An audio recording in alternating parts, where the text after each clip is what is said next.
Salut internautes, moi c'est Jamil, journaliste et youtubeur politique. Mon truc c'est de comprendre, décrypter et expliquer.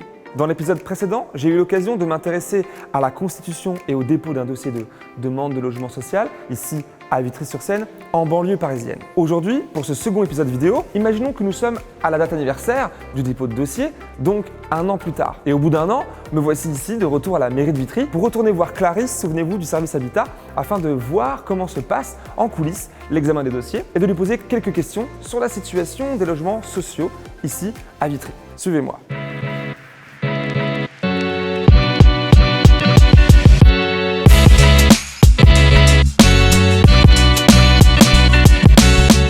Bonjour Clarisse. Bonjour Jamil. J'ai 1000 questions à vous poser, vraiment pas mal de questions. D'abord la première, combien de temps un vitriote ou une vitriote doit attendre pour obtenir un logement social?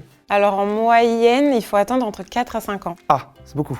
Effectivement, c'est beaucoup, mais parce qu'il faut savoir qu'il y a 7500 demandes et il n'y a que 500 logements qui sont disponibles et il y a environ 120 à 130 attributions qui sont faites par la ville. Et j'imagine que vous n'êtes pas la seule à travailler ici pour gérer tout ça. Exactement, donc là, juste derrière, il y a au moins 6 conseillers, conseillères qui travaillent quotidiennement sur les dossiers. Comment c'est géré? La demande se fait généralement auprès de la ville. Après, le dossier est instruit par les services et proposé lors des commissions d'attribution. Donc il faut savoir que les commissions d'attribution se réunissent au moins 1 à 2 fois par mois et c'est elles qui sont décisionnaires. Bien, donc après, comment se passe l'attribution précise des logements? Après, vous avez des critères objectifs, donc qui sont le salaire, la composition familiale, et vous avez aussi des critères communaux. Et est-ce qu'il y a des situations d'urgence qui permettent aussi de passer peut-être avant les autres ou je ne sais pas? Alors effectivement, par exemple, les violences conjugales et l'insalubrité, et tout ça, ça permet de constituer un dossier DALO. Dossier DALO qui sera l'objet d'un futur vlog d'ailleurs. Alors là, on a vu plusieurs cas de figure ensemble, plusieurs profils. On n'a pas parlé des jeunes. Alors la ville est très attentive à la situation des jeunes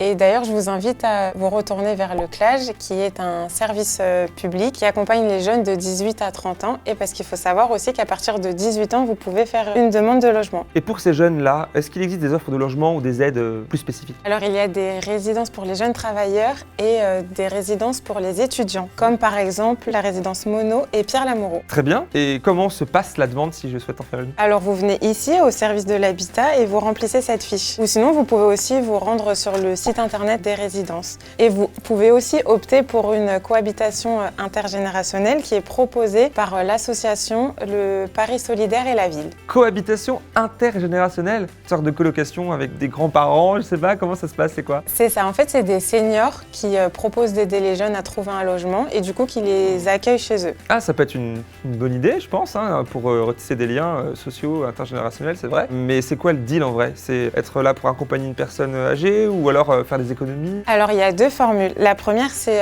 sans contrepartie financière, mais juste vous devez être là pour rassurer la personne. Et la deuxième sinon c'est le versement d'une petite cotisation. Ok, et au-delà des propositions de logement, comme on le voit là, est-ce qu'il y a des aides pour les jeunes? Oui bien sûr, là regardez vous avez une petite brochure où vous avez toutes les aides. Donc comme par exemple les aides Locapass, Mobili Jeune, la garantie Visale pour l'assurance des loyers et les aides versées par la CAF. Mais dans tous les cas, vous pouvez aussi retrouver tous les détails sur le site internet. Eh bien merci beaucoup pour toutes ces infos. Mais avec plaisir, je suis là pour ça. Et voilà, chers internautes, c'est la fin de ce second épisode qui, j'espère, vous aura plu, vous aura aidé et orienté. Cet épisode vient en écho et surtout est la suite du précédent épisode que j'espère vous avez suivi. Si ce n'est pas le cas, je vous invite à le faire.